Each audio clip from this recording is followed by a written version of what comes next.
اتنا پیار اس لیے کرتے ہیں کہ دنیا میں عموماً پیار کے دو اسباب ہوا کرتے ہیں، حسن و جمال اور خوبی و کمال۔ جہاں تک حسن و جمال کا تعلق ہے، سعدی کہتے ہیں یا صاحب الجمال و یا سید البشر من وجهك المنیر لقد نذر القمر، اے حسن و جمال کے پیکر، اے انسانوں کے سرور، آپ کے چہرے انور سے چاند بھی روشن و تابہ ہے۔ حضرت ابو ہریرہ فرماتے ہیں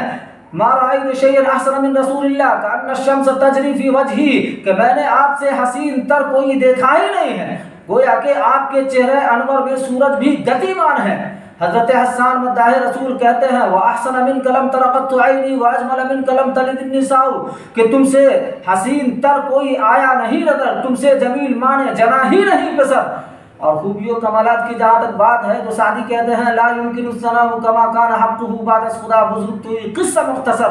کہ خوبی و کمالات آپ کے اتنے ہیں کہ جن کا بیان کرنا مشکل ہی نہیں، ناممکن۔